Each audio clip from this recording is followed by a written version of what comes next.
बेटा हमारा जो नेक्स्ट क्वेश्चन है उसके अंदर आपको एक वेव इक्वेशन दी हुई है y is equal to A sine omega T plus K x.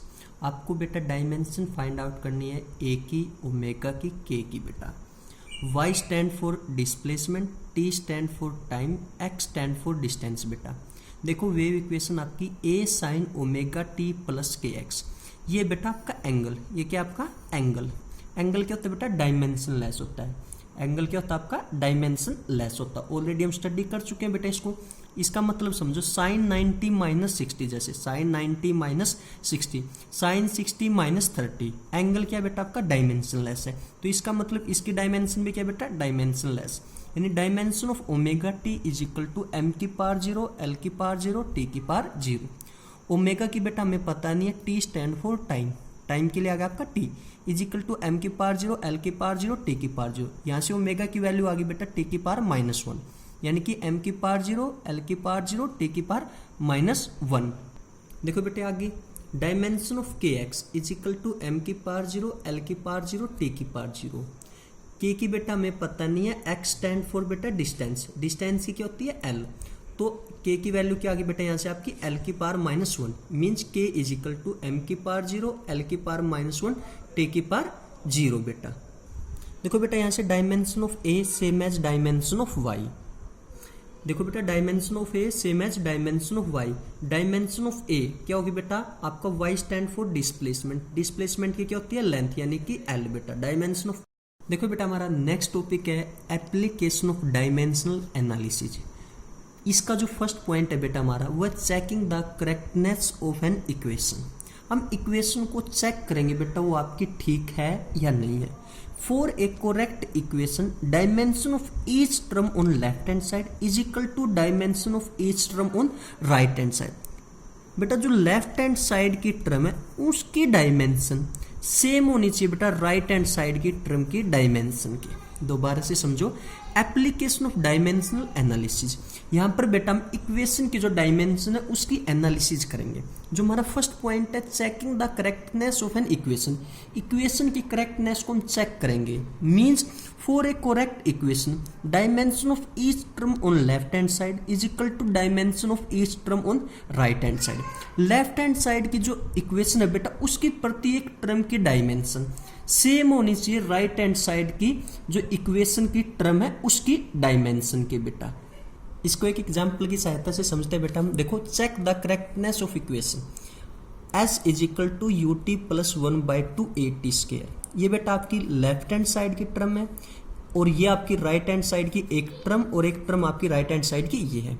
यहाँ पर बेटा s stand for displacement, a stand for acceleration, t stand for time, u stand for velocity. पहले हम लेंगे बेटा लेफ्ट हैंड साइड को। लेफ्ट हैंड साइड की आपकी s बेटा, यानी कि s स्टैंड फॉर क्या डिस्प्लेसमेंट, डायमेंशन ऑफ s क्या होगी आपकी l। अब राइट हैंड साइड की लेंगे बेटा ut plus 1/2 AT square. Dimension of ut पहले इस टर्म की निकालेंगे। डायमेंशन ऑफ ut, u क्या बेटा स्टैंड फॉर वेलोसिटी, वेलोसिटी क्या होगी बेटा आपकी l/t और टाइम के लिए t से t कैंसिल बेटा, यानी कि यहां से आपकी डायमेंशन निकल गई l। अब निकालेंगे बेटा इस टर्म की 1/2 की आपका कांस्टेंट है, डायमेंशन ऑफ 1/2 AT स्क्वायर। ये क्या था बेटा एक्सीलरेशन, एक्सीलरेशन की होगी आपकी l/t square into t stand for time, time का स्क्वायर, t स्क्वायर से t स्क्वायर कैंसिल बेटा, यहाँ पे आपकी क्या निकल गई l निकल गई बेटा। अब यहाँ पे देखो लेफ्ट हैंड साइड की जो टर्म है बेटा उसकी डायमेंशन और राइट हैंड साइड की जो टर्म है बेटा उनकी डायमेंशन क्या सेम है। तो इसका मतलब ये इक्वेशन आपकी क्या है ठीक है। बेटा नेक्स्ट क्वेश्चन देखो check the correctness of an equation t is equal to 2π√L/g। ये इक्वेशन दी हुई है बेटा, ये आपकी लेफ्ट हैंड साइड होगी, ये आपकी राइट हैंड साइड होगी। यहाँ पर 2π क्या होगा बेटा कांस्टेंट टर्म है, t stand for time, l stand for length, g stand for acceleration due to gravity. Left hand side बेटा क्या आपकी t, डायमेंशन ऑफ t क्या होगी आपकी कैपिटल T। अब बेटा हम राइट हैंड साइड में लेते हैं 2π√L/g। डायमेंशन ऑफ 2π√L/g बेटा यहाँ पे देखो L स्टैंड फॉर लेंथ, इसके लिए हो गया आपका L बाय में 2π क्या कांस्टेंट टर्म है, G stand for acceleration due to gravity, acceleration की बेटा आपकी L/t स्क्वायर। दोबारा से समझो, L stand for length, L की क्या होगी बेटा लेंथ, बाय में G क्या है एक्सीलरेशन ड्यू टू ग्रेविटी, इसकी क्या L/t स्क्वायर। बेटा एल से एल कैंसिल आउट, यहाँ से अंडरूट टी स्क्वायर बच गया, अंडरूट से बाहर लेके आएंगे तो आपकी क्या डायमेंशन आ गई टी। तो इसका मतलब लेफ्ट हैंड साइड की जो टर्म है बेटा उसकी डायमेंशन और राइट हैंड साइड की जो टर्म है उसकी डायमेंशन क्या आपकी सेम है। इसका मतलब आपकी जो इक्वेशन है वो करेक्ट है फर्स्ट मेथड से बेटा। देखो बेटा हमारा नेक्स्ट टॉपिक है एप्लीकेशन ऑफ डायमेंशनल एनालिसिस। इसका जो फर्स्ट पॉइंट है बेटा हमारा वो है checking the correctness of an equation. हम इक्वेशन को चेक करेंगे बेटा वो आपकी ठीक है या नहीं है। For a correct equation dimension of each term on left hand side is equal to dimension of each term on right hand side. बेटा जो लेफ्ट हैंड साइड की टर्म है उसकी डायमेंशन सेम होनी चाहिए बेटा राइट हैंड साइड की term की डायमेंशन की। दोबारा से समझो, एप्लीकेशन ऑफ डायमेंशनल एनालिसिस। यहाँ पर बेटा हम इक्वेशन की जो डायमेंशन है उसकी एनालिसिस करेंगे। जो हमारा फर्स्ट पॉइंट है checking the correctness of an equation, equation की करेक्टनेस को हम चेक करेंगे। Means for a correct equation dimension of each term on left hand side is equal to dimension of each term on right hand side. Left hand side की जो equation है बेटा उसकी प्रत्येक टर्म की डायमेंशन सेम होनी चाहिए right hand side की जो इक्वेशन की टर्म है उसकी डायमेंशन के बेटा। इसको एक एग्जांपल की सहायता से समझते हैं बेटा हम। देखो check the correctness of equation s is equal to U T plus 1/2 a t square. ये बेटा आपकी लेफ्ट हैंड साइड की टर्म है और ये आपकी राइट हैंड साइड की एक टर्म और एक टर्म आपकी राइट हैंड साइड की ये है। यहाँ पर बेटा s stand for displacement, a stand for acceleration, t stand for time, u stand for velocity. पहले हम लेंगे बेटा लेफ्ट हैंड साइड को। लेफ्ट हैंड साइड की आपकी s बेटा, यानी कि s स्टैंड फॉर क्या डिस्प्लेसमेंट, डायमेंशन ऑफ s क्या होगी आपकी l।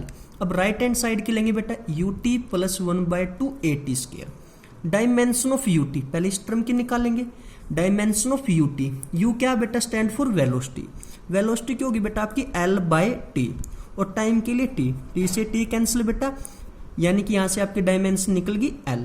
अब निकालेंगे बेटा इस टर्म की 1/2 की आपका कांस्टेंट है, dimension of 1/2 a t square.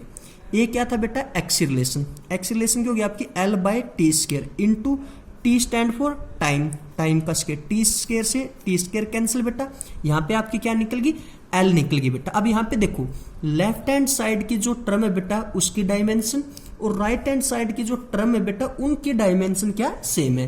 तो इसका मतलब ये इक्वेशन आपकी क्या है ठीक है बेटा। नेक्स्ट क्वेश्चन देखो, check the correctness of an equation t is equal to 2 √L / g। ये इक्वेशन दी हुई है बेटा, ये आपकी लेफ्ट हैंड साइड होगी, ये आपकी राइट हैंड साइड होगी। यहाँ पर 2 क्या होगा बेटा कांस्टेंट टर्म है, t stand for time, l stand for length, g stand for acceleration due to gravity. Left hand side बेटा क्या आपकी t, डायमेंशन ऑफ t क्या होगी आपकी कैपिटल T। अब बेटा हम राइट हैंड साइड में लेते हैं 2 √L / g, dimension of 2 √L / g। बेटा यहाँ पे देखो L स्टैंड फॉर लेंथ, इसके लिए हो गया आपका L बाय में 2 क्या कांस्टेंट टर्म है, G stand for acceleration due to gravity, acceleration की बेटा आपकी l/t स्क्वायर। दोबारा से समझो, L stand for length, L की क्या होगी बेटा लेंथ, बाय में G क्या है एक्सीलरेशन ड्यू टू ग्रेविटी, इसकी क्या l/t स्क्वायर।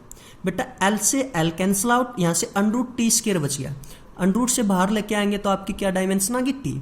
तो इसका मतलब लेफ्ट हैंड साइड की जो टर्म है बेटा उसकी डायमेंशन और राइट हैंड साइड की जो टर्म है उसकी डायमेंशन क्या आपकी सेम है। इसका मतलब आपकी जो इक्वेशन है वो करेक्ट है फर्स्ट मेथड से बेटा।